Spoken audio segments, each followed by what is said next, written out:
feel like I'm getting hammered. Many WNBA fans are calling out the referee problem. They have an agenda against Caitlin Clark. WNBA referees just got suspended after failing to protect Caitlin Clark during a season full of blatant no calls and dangerous physical play. It's been happening all season long.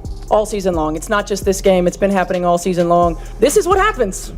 From eye shots to elbow hits, the officials looked the other way, while Clark took the damage.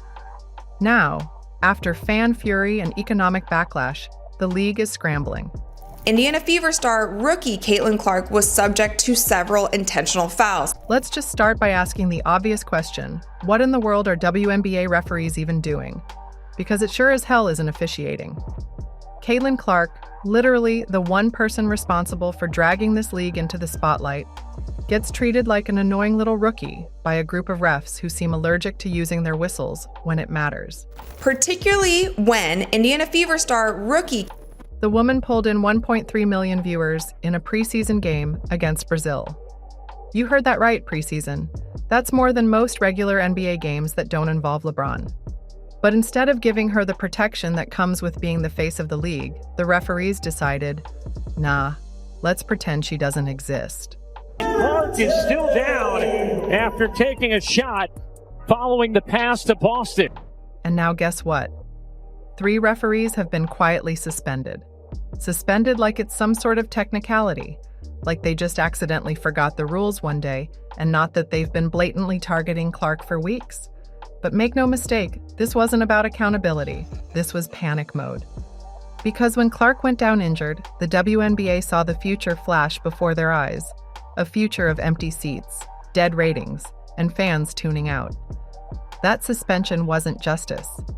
It was a desperate PR Band-Aid slapped on a gaping wound. Referees just exposed their hand so bad, bro. I mean, they just didn't care no more. They didn't care. The world was watching how bad the cause was. Let's talk numbers, because while these refs were busy missing fouls like it was their job, the Indiana Fever were hit with a -31 free throw discrepancy. That's not a typo.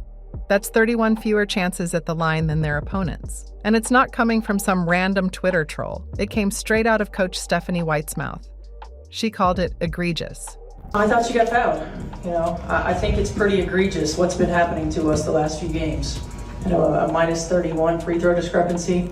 You know it's bad when a head coach throws out words like that in a press conference. This isn't just unfair, it's embarrassing.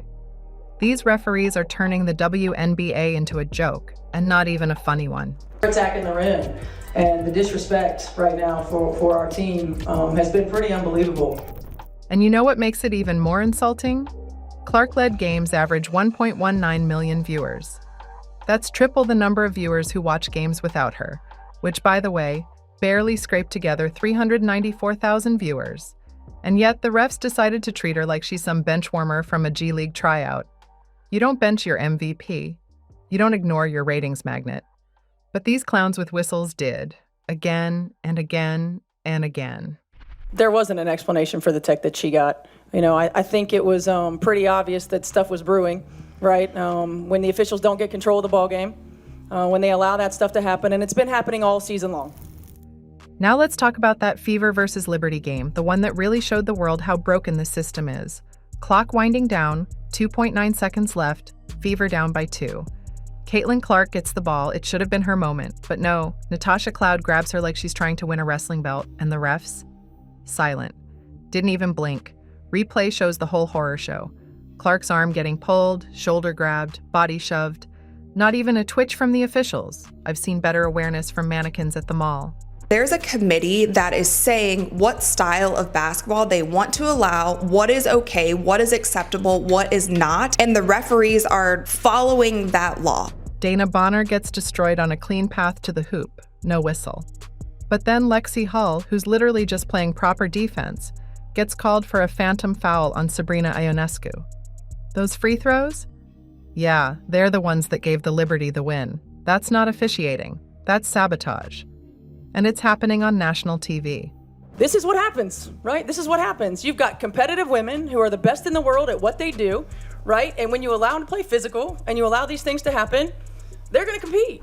Let's not forget the viral clip that sealed the deal. 3 refs walked right past Clark during a timeout, Didn't acknowledge her, didn't respond, just straight up ignored her like she was invisible. One of them even physically turned his back on her. It looked less like a crew of professional referees and more like a high school clique freezing out a new girl at lunch. What kind of grown adults act like that on the court? They weren't neutral officials, they were acting like bitter haters in stripes. This past season, many people criticized referees for the amount of physicality that is a part of today's WNBA game, urging officials to better protect players who are subject to hard fouls. And then came the injury that changed everything. On May 26, 2025, Clark was pulled with a left quad strain, ending an 8-year streak of playing without missing a single game. From high school in 2017 to college to the WNBA, she never sat out. Not once. And now she's benched because the refs basically turned the games into rugby scrums and called nothing. It is a new injury. This is not the injury that she was dealing with. It gets worse. There were signs. Footage showed Clark using heat packs on her thigh during games. She was limping, adjusting, clearly in pain. But did the refs stop the aggressive nonsense? Of course not. They let it happen over and over until her body gave out. That's not just negligence. That's pure recklessness. You don't treat your biggest star like a punching bag and then act surprised when she breaks down. I started talking to the officials in the first quarter, and we knew this was going to happen. You could tell it was going to happen. So they got to get control of it. They got to be better. They got to be better. And the fallout? Massive. Overnight, the ticket price for the next Fever vs. Sky game dropped 42%, from $137 to $80. That's not a dip. That's a crash.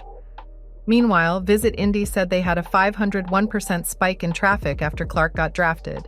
Cities were literally building $75 million facilities because of her. She was the WNBA's golden goose. And guess what? These moronic referees cooked her. Well, I've seen quite a few dust-ups in the league so far, so I think it's a league-wide issue. I mean, bad officiating is bad officiating. And while all of that is collapsing, the betting markets moved fast. Clark's MVP odds went from even money to plus 210 on FanDuel and plus 150 on DraftKings. Just like that, her entire rookie campaign got sucker punched, not by opponents, but by the people who were supposed to protect the damn game. Caitlin Clark, the star, celebrity, probably the most famous WNBA player ever, just gets mercilessly beaten every time she goes on the court. These moments are like we're watching a crash in slow motion, painful, predictable, and caused by referees who shouldn't even be allowed to judge a junior high scrimmage, let alone a professional league game. Remember September 22nd playoffs. All eyes on Caitlin Clark, the WNBA's golden ticket.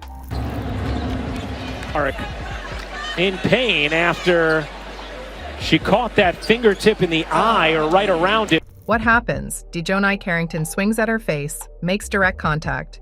Clark gets hit in the eye, not some light brush. A full-on hit. No call, nothing. You could actually see her blinking, dazed, a bruise forming. She shot 1 for 9 that half. Commentators were stunned into silence. And the refs? Oh, they must have been checking their phones. Get control of the game is call the fouls that are actually happening on the floor. Right, and consistently call the fouls that are actually happening on the floor. Okay, not just if somebody swings and misses, right?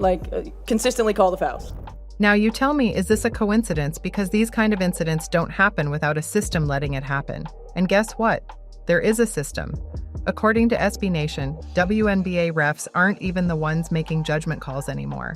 They're being told what to do by a competition committee, a fancy name for stakeholders who care more about storylines and revenue than actually calling the damn game. Safety? Fairness? That's secondary to making things exciting. It's not even basketball anymore. It's WWE with sneakers. Is leaning into this. They like it. And while we're roasting the entire system, let's talk about training. One of the 3 refs who got suspended wasn't even experienced. He got promoted straight from high school games because he wrote a letter and had passion. I mean, really? You're telling me the WNBA has millions of dollars riding on games being called by someone whose last gig was blowing a whistle at a school gymnasium? When we are talking about the referees who were refereeing the Fever and Liberty game, that one of the referees seems like his only experience was actually refereeing high school games. And of course, when the league finally realized, hey, maybe this whole letting Clark get assaulted thing is bad optics, they suspended 3 refs. But did they hold a press conference? Did they issue a formal apology? Number. They buried it in a Tuesday morning press release, hoping no one would notice. Zero transparency, no names, no accountability, just a weak attempt to sweep it all under the rug and pretend it never happened. So you're a run-of-the-mill WNBA player who commands a whopping $60,000 a year. And, well, I guess you're angry. Caitlin Clark is wealthy and famous and successful, and why? But here's the part that should terrify the WNBA more than any viral clip or angry tweet. Clark isn't just a player. She's a one-woman economy. She's worth $100 million in viewership, merchandise, sponsorships, hotel bookings, and national hype. Cities are building practice facilities because of her. Networks are broadcasting games they wouldn't have touched before. She's not a rookie, she's a revolution. The problem that a lot of us have with the referees is it's either very physical and they're calling everything, or they're missing calls. There seems to be inconsistencies. And every elbow she took, every missed call, every moment where the refs decided to be blind, deaf, and dumb, that wasn't just incompetence. That was a boardroom failure to protect the only person keeping the lights on. Now the league is in damage control mode, but the damage is done. Sponsors are nervous. Fans are dissecting every play on social media like it's a courtroom case. The spotlight's here, and it's not going anywhere. If this had you yelling at your screen too, hit that subscribe button, because we're just getting started.